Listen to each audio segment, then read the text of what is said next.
you're able to purchase a whitelist spot from these different projects that we've partnered and collabed with. And yeah, it's just a better way for some people to get onto the whitelist. Maybe they don't have the time to grind for them. And if you click on the past, you can see the ones that have already sold out.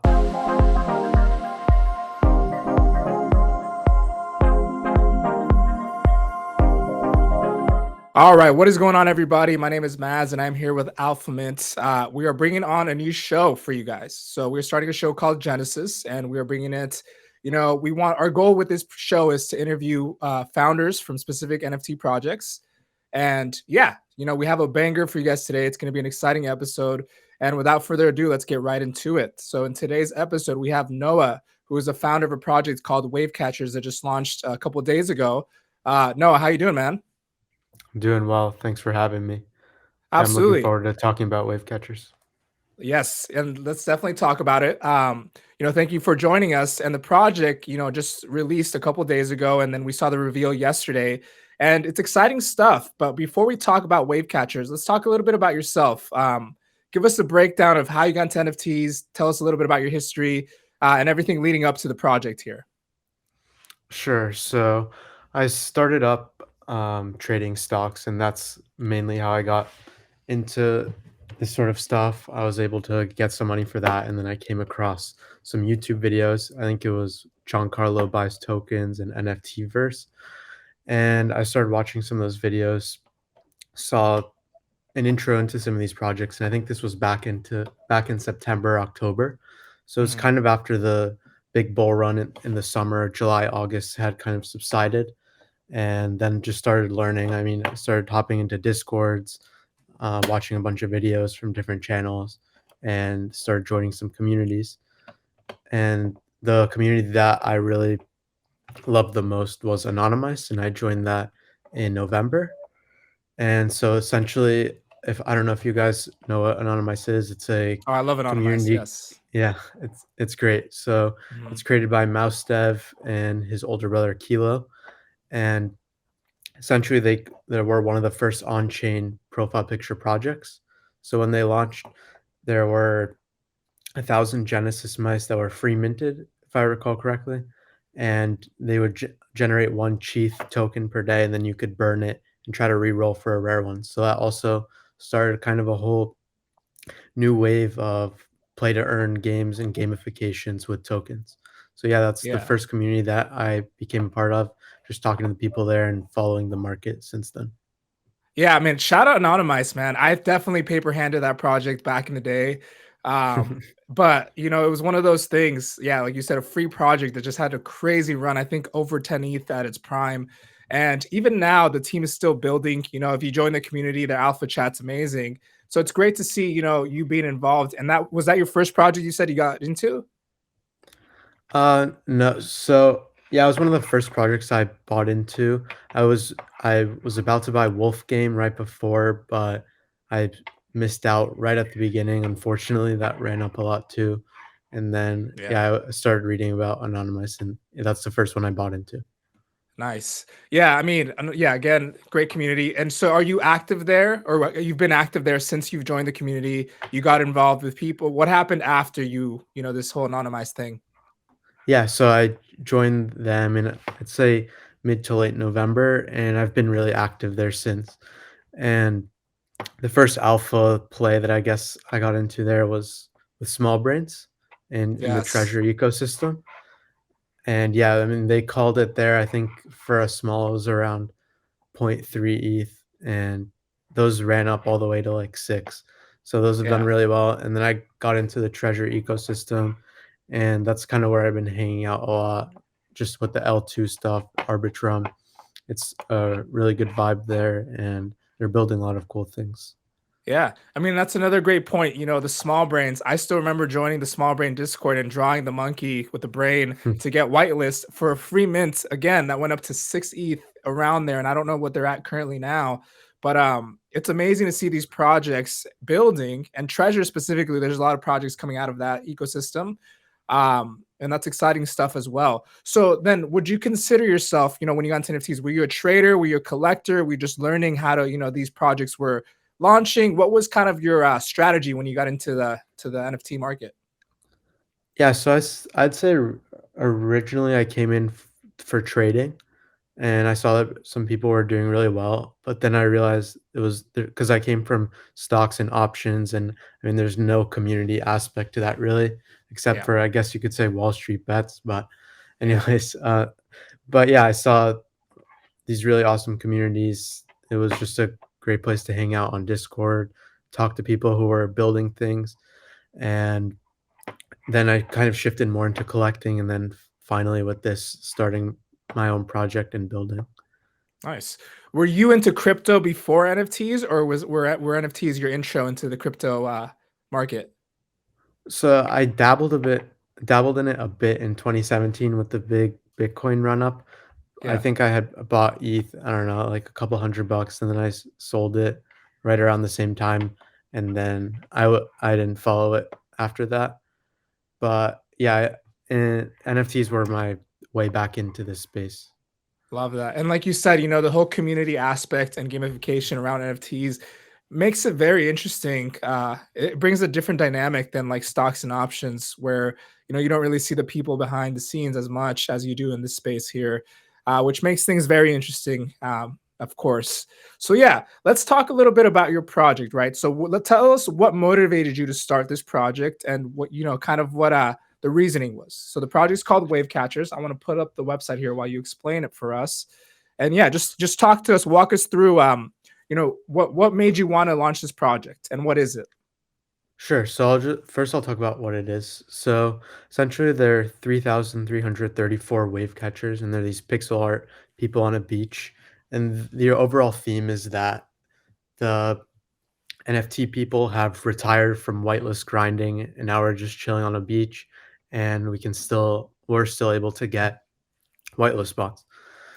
So the reason I created this project is because myself and the other founders hated whitelist grinding. I mean, if you go into some of these discords, like you see an invisible friends, which is crazy hype, 500,000 followers on Twitter, it's almost impossible to get into the whitelist for that. I mean, people are grinding 10, 12 hours a day.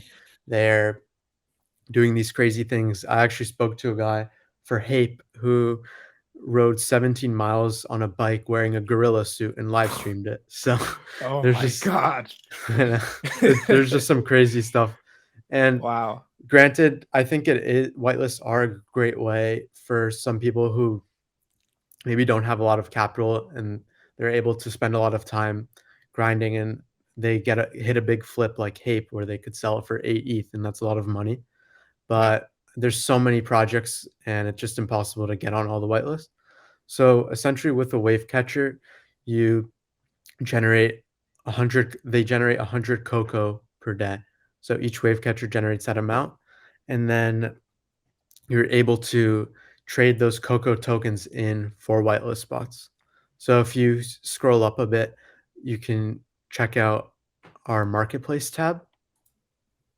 So there you go. So you're able to purchase a whitelist spot from these different projects that we've partnered and collabed with. And yeah, it's just a better way for some people to get onto the whitelist. Maybe they don't have the time to grind for them. And if you click on the past, you can see the ones that have already sold out. Um, so yeah, this is just an alternative that I really wanted to build to try to allow opportunities for people to get onto whitelists who don't have the time to grind and be a part of all of these different communities. Yeah, that is a great point that you bring up, which is the whole whitelist meta, right? We've seen people, like you said, they do the craziest things to get whitelist, whether it's tattooing themselves, whether it's making these crazy videos, or what happens that we don't talk about a lot is people hire virtual assistants from other countries or wherever they're located, and they have them grind these whitelists. So it's just a bunch of assistants talking to each other, or it's just people that are being fake, creating this quote unquote community, and it just builds the project hype up, but a lot of people are just profiting. And I think this approach brings a new gamification to it that I'm excited to see being executed. So yeah, tell us, let's hear more about your thoughts of the current whitelist meta, and how you think this meta here, or how you think this strategy here can change that. Yeah, sure. So As you said, there's some people hiring virtual assistants. Like I know a person who has a team of 100 people overseas who Yeah. just grind whitelist for him. So I mean, that kind of goes against the whole ethos of NFTs are supposed to be community building. People are supposed to grow these projects organically when a lot of the times you have people just chatting to themselves day in and day out about kind of meaningless topics just so that they can level up or invite 20 friends and stuff like that. So we're already starting to build a community of some solid holders across projects. We have some Neo Tokyo citizens, CyberKongs, of course, the mice are in there, and a lot of other large projects. And for some of these people, they're not able to hire the virtual assistants or grind themselves. So instead, they're able to generate the tokens and purchase them.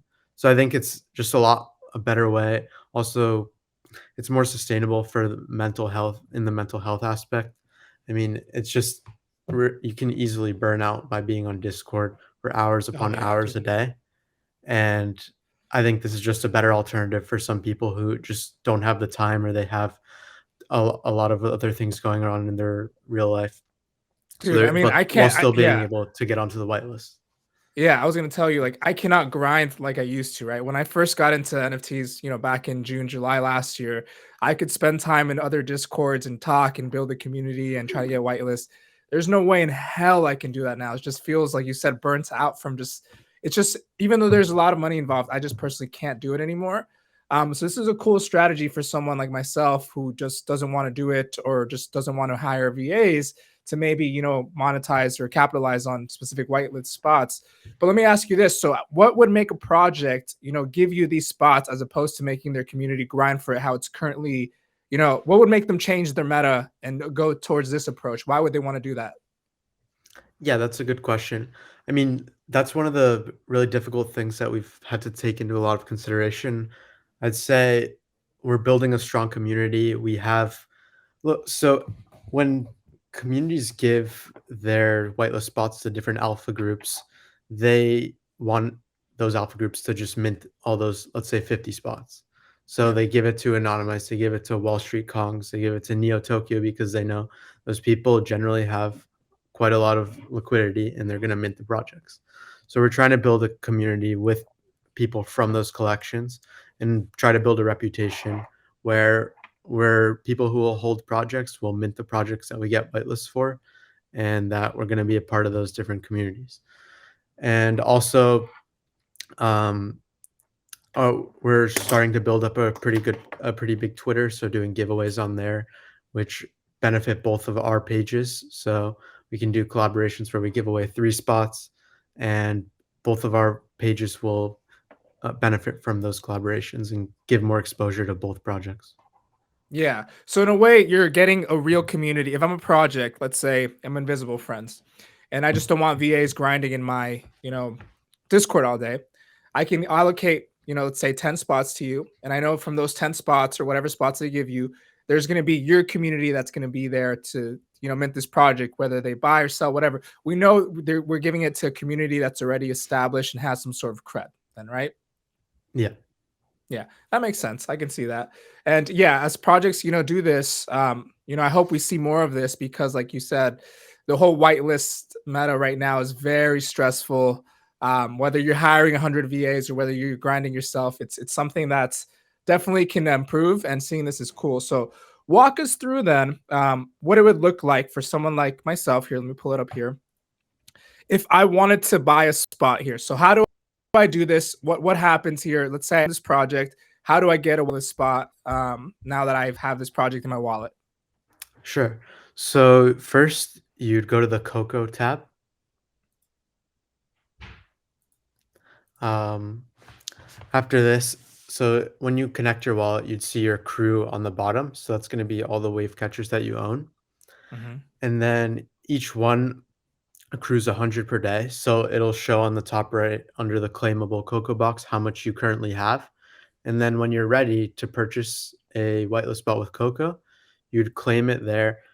The first transaction costs the most, and that's why each one already came with 200 preloaded after the mint. so just to compensate for that. But yeah, you'd claim it there, and then you could head to the marketplace and you just purchase it if you had enough COCO in your wallet. And then Okay. once you purchase it, so our Whitelist Marketplace is the first to be on chain. So when you purchase it, your wallet is stored directly on the Ethereum blockchain, which is where all of our listings are stored. And we just send the list of the wallets to the teams when the spots are sold out or whenever they need their wallets in for the whitelist for their mints. Yeah, that's what I was gonna ask you is how does the okay, that's interesting. So my wallet would get stored and then you guys just send that wallet. So it has Yeah. to be the wallet that has this project in there. That's where I'll be able to mint from it. It can't be like if I want to add another wallet, right? Well, you could add another wallet. It's just whichever wallet you pay the COCO with. Got you. Okay. Yeah. Got it.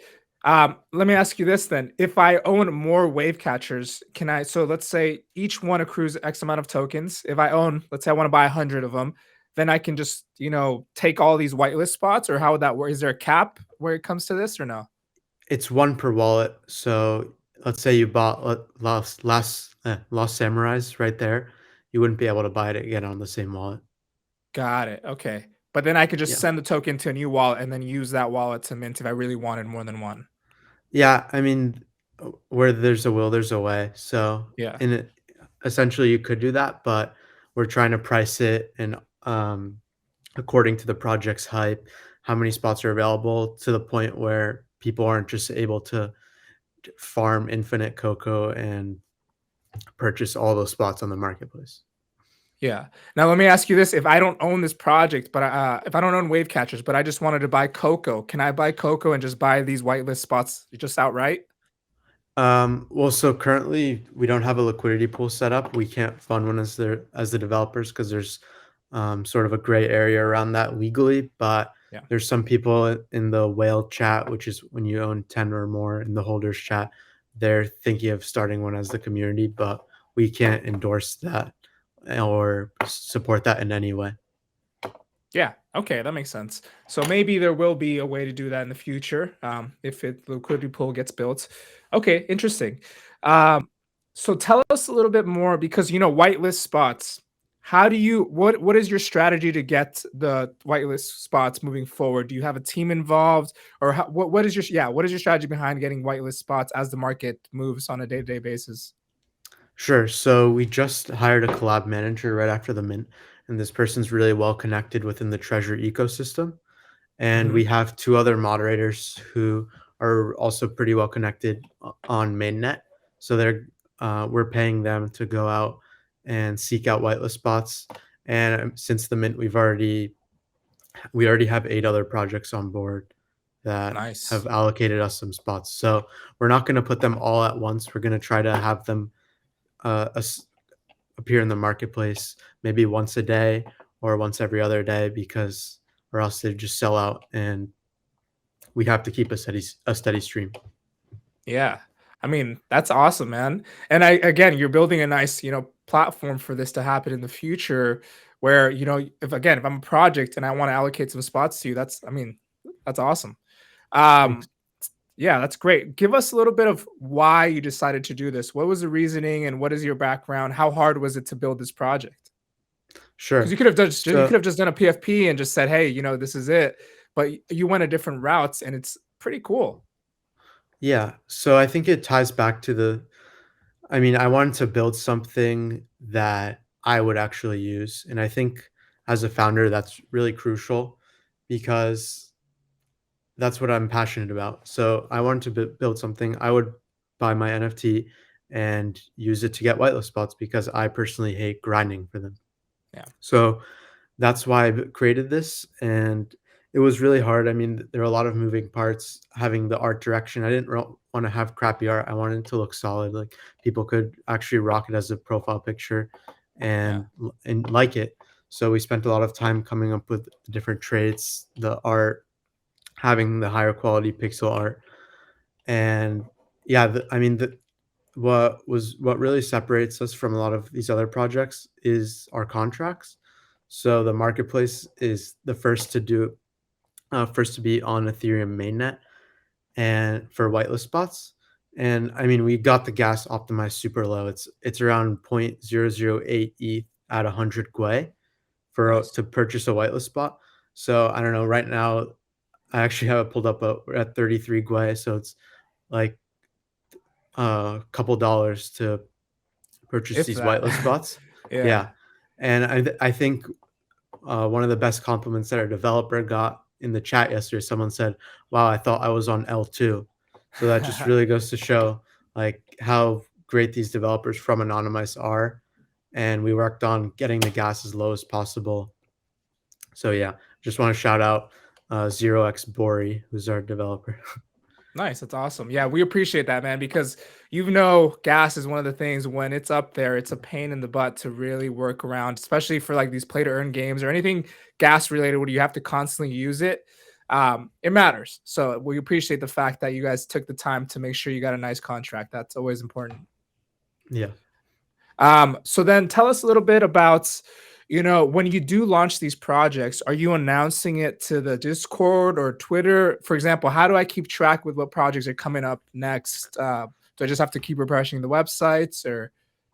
Yeah, so we're gonna be creating a channel tonight or tomorrow that will just have basic information about all the projects when they'll be going live on the marketplace and what to expect for the COCO pricing.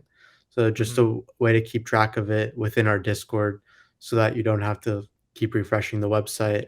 And yeah, it's gonna be a scheduled event. Nice.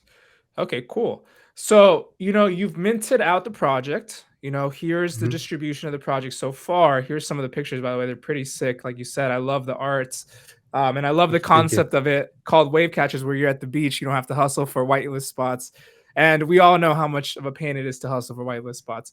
So, what is next now, right? You hired people to, you know, go get whitelist spots for the community. Project minted out. The pictures revealed.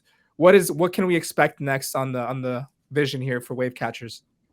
Sure. So I think the goal is to just expand the cocoa economy and continue providing utility to the project. So one idea we've kind of been toying around with is people being able to sell whitelist spots from other communities for cocoa. So it's Ah, something that we'd have to do partner with those projects to allow it, but I just think it would be so cool. Let's say I did grind for a whitelist spot of a project that maybe I'm not the biggest fan of, and I can create my own on-chain listing and sell it to someone for Coco, and then essentially just swap that for a whitelist spot of a project I'm more interested in. So I know it's kind of looked down upon, obviously, to sell your whitelist spots for ETH, but yeah, if there's a way that we can partner with some projects to say, hey, look, would you be willing to allow the people who get your whitelist to sell it and swap it for another one? I think that would be a really cool new feature that we could provide. yeah, And so, yeah, that's one thing. And then we're looking to purchase an NFT world and create a VX collection where you can use your um, Coco to purchase a VX character of your wave catcher and then use that within the NFT world ecosystem to generate a world token, the world token. nice. I want to go back to you talking about, you know, bringing because I think this is huge. If I can sell a whitelist spot from another project that I won, um, I don't think it's looked down upon. I just think it's hard to sell it, right? Because the wallet that the whitelist is on, I can't just give it to somebody to mint. So you would Yeah, solve that problem by the project would have to allow that switch then, and you'd have to send them the new list uh exactly. after, right? That's how, yeah, okay. Hmm. Yeah, I mean, I think that's awesome, man. Again, sometimes people need liquidity fast, right? Let's say I won Invisible Friends whitelist and it's a month till mint. Let's say I need liquid now, right? I can easily sell that with this concept here and have the ETH and go do other things with it, whether, you know, I want to spend it on NFTs or take it out to pay whatever. I think that's a great idea, and I think we've been missing that since I don't think whitelist meta is going away um, anytime soon. But I do see this hopefully adapting to this model here, which is, yeah, again, great. Thanks. Yeah, I'm not really sure if we're gonna have them be able to swap for ETH. It would probably be more for our utility token, so then they Yeah, can then trade it for a whitelist that they want from our marketplace. But got yeah, it. we're definitely just looking into all these different options because I think there is some innovation that's has to be made. Yeah. Do you think this model here grows? Do you think it's something that other projects are going to be like, whoa, this is so much better than what it's currently going now? Do you think other projects kind of start doing this? Yeah, I mean, I'll be the first to say it, we're not the first people to do this. There's definitely been some other projects that have created the burn token for whitelist model, but we were the first to do it on chain, Yeah. and our contracts are really solid for that. But yeah, I mean, I think in the last just week we've seen Whitelist Marketplace being built on a bunch of different roadmaps. So I think it will become a very popular thing that most projects are doing with their utility tokens. Yeah. At the end of the day, what matters the most is the quality of whitelist that you have and the Yeah. connections that you have within that project. You hit that right in the head, right? It's all about the whitelist spots that you can get. And the good thing about your project too, it's only 3,333 tokens total, right? Yeah. As opposed to someone else competing for 10,000, if there's 10,000 pieces in the project, those are 10,000 slots that that earn the token. So I think there's much less competition here. But like you said, it's all about the whitelist spots that you get. So do you have any strategy? I know you mentioned you hired some people. Do you have a specific strategy that you want to take to make sure you're able to get these top whitelist spots? Because I know everybody, that's like we're all competing for, trying to get some allocation of these spots as we reach out to these projects. Yeah, I mean, I think it's really a combination of showing the code that we've built, the amazing developers that we have on the team, while also still building a solid organic community of big holders that have a reputation for being collectors and not just flippers who are gonna, you know, dilute their collection of secondary market. So Mhm. it's a really difficult question, and the hardest thing for us is going to be getting these whitelist spots because Yeah. as kind of the volume has slowed down a bit, and whitelist spots have been the most profitable way to trade NFTs, but not everyone can get onto them, obviously. Exactly. Yeah, I mean, this is interesting, man. I love the gamification of it, and I'm interested to see what happens moving forward with the current way things are done, right? I want to, Mhm. because you go into these discords after a launch and you see it's a ghost town, right? If you go into a Yeah, lot of like these projects after they launch, it is a ghost town. Before they launch, everybody's happy. As soon as they get the whitelist, they flip it and they're out. So it's going to yeah, be interesting what this does to building communities, and hopefully, yeah, we want to avoid situations like Mechaverse and even Hape, for example. I do think Invisible Friends is doing things maybe a little bit differently. There was a lot of hype there, but I do think they're not going to just go straight down. I think they have things under the belt and they're supported by big names. But yeah, it's going to be interesting to see the next big, like let's say Hape or Invisible Friends drop and how they're going to decide to do it, right? So mhm. I think this model would definitely be interesting, and it's going to create ways for people to strategize to try to maximize their gains with that. So again, cool stuff there. What has been the hardest thing for you leading up to this point about launching this project? I think so when we were doing the marketing, we hit like a bit of a lull period with our followers. We were just weren't growing. The Discord was not that popping, and we were just like, "Oh shoot, is this gonna work or not?" Like, we don't really have the attention. But then apparently we were called in some group, and then the volume just started picking up again on Twitter, and it really just goes to show how one small thing in this space can have such a big impact. Like one name, one alpha caller makes a Discord announcement, and people start flocking. So I think that really just highlights how early we are. And yeah, but I went off a bit of a tangent. But yeah, I think the marketing was really difficult because we're competing with so many other projects launching. So Yeah. delivering a message and a story about our project. Yeah. And you sold out in what, like 10 seconds, right? Or something like that? Yeah, it was pretty crazy. Yeah, I I don't know remember the I was exact time, but I refreshed the page and they were gone. yeah, I missed mints, unfortunately, but then luckily I was able to get a nice entry spot. But I was like, damn, it sold out quick. So that's great to see. Um, what I was gonna say, but you guys have the best entry point to this whole whitelist kind of gamification of things. Because from the other projects I've seen, they're priced up pretty high. So it's to me, the reason I like this project is it was a nice entry point to get into this whole system here and just see how it develops. So, and I still think you guys have a great entry point to what you're building, and especially if you're focusing on magic too. That, I mean, that whole ecosystem is just starting as well. I think Yeah. small brains really kicked it off, and there's a lot of interesting projects myself that I'm working with to just do like this type of content with that are launching soon. And there's some real smart people in there, so I would definitely, to me, I see this, if you're focusing on magic, I definitely want to hold these and get as many whitelists for these projects as possible. So again, that's a great job you did there with kind of finding that magic focus. Is that where you plan to stay though, or do you plan to also try to tackle these big Ethereum launches as well? Or what about Solana? Any other chains that you plan to tackle as well? Sure. Yeah. So I think right now we're going to be focusing more on ETH and L2, Arbitrum. Yeah. I mean, getting those invisible friends and Hape and all that stuff, those are really difficult to get even for alpha groups.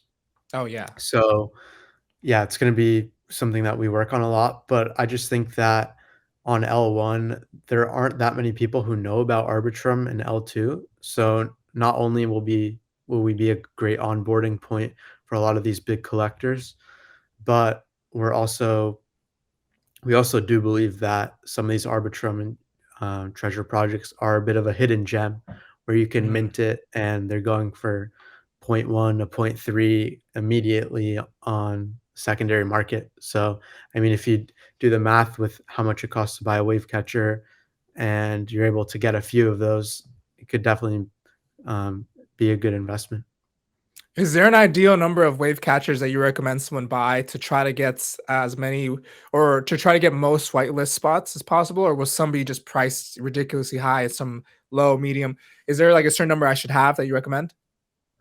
I wouldn't it's hard to come up with a certain number. Having 10 or more does give you access to the whale chat if you're interested in, but it's hard to really put a number on that because of the variability in the prices. But yeah, definitely having multiple will help you get more whitelist spots. Yeah. And again, right now there's a nice entry point, 0.079. I mean, that's, to me, that's such a nice entry point, with only 3.3K items, and seeing you talk about what you're building and just hiring people to get these whitelist spots. It seems like a no-brainer to me to really at least give it a chance and see how it develops. Um, what are some of the toughest things you think? You mentioned marketing before launching. What are some of the toughest things that you feel will be the hardest moving forward for the project? Sure. So I think right now, because we're kind of in a bear market, it's I mean, it's difficult. There's not as many projects launching as maybe we saw back in January or late December. Yeah, those are some of our one of ones. These But look sick. yeah, we're gonna. I mean, I think the most important thing for us right now is going to be just continually supplying our marketplace with whitelist spots, and that's what we're focused on right now. Yeah, no, that makes sense. And you brought up a good point of us being in a bearish market right now. The thing with NFTs is when volume dies, prices, they go straight down sometimes. People panic. Um, and it's a good point. It's a good time to build, right? A lot of the best projects that I like were building through bear markets, right? You see Ether Orcs, Anonymized, two of my favorites, Dogewood. And these devs that build throughout these markets always come up on top, and to see you building through a bear market is something that I would definitely not lose focus on as a holder. So it's great to hear that you guys are focused on building now while things are slow, because once things are back at full pace, you want to be ready to go. So it's good to see that. um Definitely. yeah. So yeah, man, it's been great stuff talking about wave catchers. Just kind of to re-summarize, what would you say is the best way, or best, yeah, what would you say is the best way for someone to get into this project? Let's say they haven't heard about it until after watching this. What's the best way to join the wave catcher community? Yeah. So I mean, you should probably join our Discord, which is discord.gg/wavecatchers. Talk to some of the people there, chat with the holders, and if you like some of the whitelist spots that are on our marketplace, consider purchasing a few on OpenSea and start generating COCO.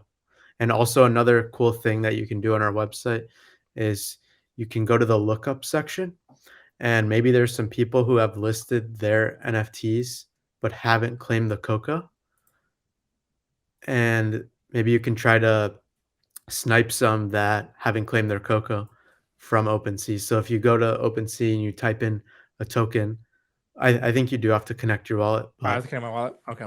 yeah. But yeah, so that's a cool thing that we've added. Maybe you can get some COCO that's been unclaimed. That's awesome. Oh, that's great. Yeah, so always do that. I always recommend reading, the white paper, checking out the Twitters, and absolutely joining the Discord. That is the best way to get a sense of more of a community. And yeah, man, this has been great. I want to shift focus a little bit towards you now.